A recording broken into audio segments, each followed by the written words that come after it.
DK ಸಚಿವ ಸಂಪುಟ ವಿಸ್ತರಣೆಯ ಕಸರತ್ತು ಕ್ಲೈಮ್ಯಾಕ್ಸ್ ಹಂತಕ್ಕೆ ಬಂದು ನಿಂತಿದೆ. ಮುಹೂರ್ತ ಫಿಕ್ಸ್ ಮಾಡಿದ್ದಾರಾ ಸಿಎಂ ಡಿಕೆ ಶಿವಕುಮಾರ್?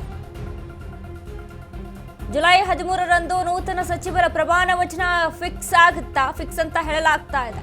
80ಕ್ಕೂ ಹೆಚ್ಚು ಆಕಾಂಕ್ಷಿಗಳು, ಯಾರಿಗೆ ಸಿಗಲಿದೆ ಮಂತ್ರಿ ಯೋಗ?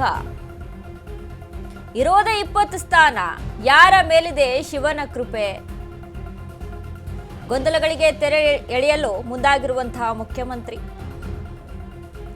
ಹೈಕಮಾಂಡ್ ಲಿಸ್ಟ್ನಲ್ಲಿ ಗೆಲ್ಲೋ ಹೀರೋ ಯಾರು?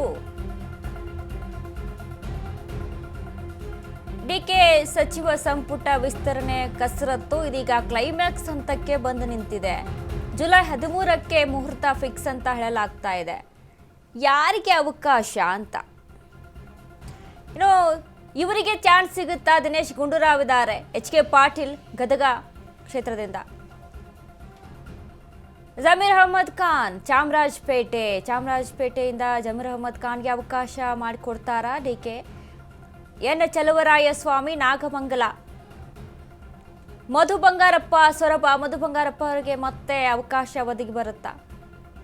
ಸಂತೋಷ್ ಲಾಡ್ ಇದ್ದಾರೆ ಕಲಘಟಗಿಯಿಂದ, ಸಂತೋಷ್ ಲಾಡ್ಗೆ ಅವಕಾಶ ಮಾಡಿಕೊಡ್ಲೇಬೇಕು ಅಂತ ಅವರ ಬೆಂಬಲಿಗರು ಕೂಡ ಪಟ್ಟನ್ನ ಹಿಡಿದು ಪ್ರೊಟೆಸ್ಟ್ ಮಾಡಿದ್ರು. ಶಿವರಾಜ್ ತಂಗಡಗಿ ಕನಕಗಿರಿ,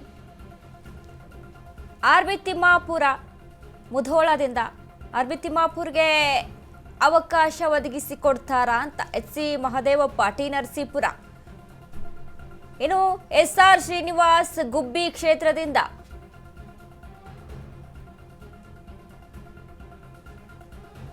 ಇನ್ನು ಚಾನ್ಸ್ ಅಂತ ನೋಡೋದಾದ್ರೆ ಇವರಿಗೆ ಫಸ್ಟ್ ಚಾನ್ಸ್ ಅಂತ ಹೇಳಲಾಗ್ತಾ ಇದೆ. ಬೇಳೂರು ಗೋಪಾಲಕೃಷ್ಣ ಇದ್ದಾರೆ, ಪ್ರದೀಪ್ ಈಶ್ವರ್ ಚಿಕ್ಕಬಳ್ಳಾಪುರ, ಯುವಕರಿಗೆ ಅವಕಾಶ ಮಾಡಬೇಕು, ಹೊಸವರಿಗೆ ಅವಕಾಶ ಮಾಡಿಕೊಡ್ಬೇಕು ಅಂತ. ಇನ್ನು ಎಸ್ ಪೊನ್ನಣ್ಣ ವಿರಾಜಪೇಟೆಯಿಂದ, ರಾಘವೇಂದ್ರ ಹಿಟ್ನಾಳ್ ಕೊಪ್ಪಳ, ಹೊಸಬರಿಗೆ ಅವಕಾಶ ಮಾಡಿಕೊಡೋಣ ಅನ್ನುವಂಥ ನಿಟ್ಟಿನಲ್ಲಿ. ಎಚ್ ಸಿ ಬಾಲಕೃಷ್ಣ ಮಾಗಡಿ ಕ್ಷೇತ್ರ, ಎಸ್ ಸಿ ಬಾಲಕೃಷ್ಣಗೆ ಅವಕಾಶ ಸಿಗುತ್ತಾ? ಮತ್ತೆ ಇನ್ನು ಶರತ್ ಬಚ್ಚೇಗೌಡ ಇದ್ದಾರೆ ಹೊಸಕೋಟೆ, ಎಚ್ ಡಿ ರಂಗನಾಥ್ ಇದ್ದಾರೆ ಕುಣಿಗಲ್ ಕ್ಷೇತ್ರದಿಂದ, ಯಾರಿಗೆ ಅವಕಾಶ ಸಿಗುತ್ತೆ?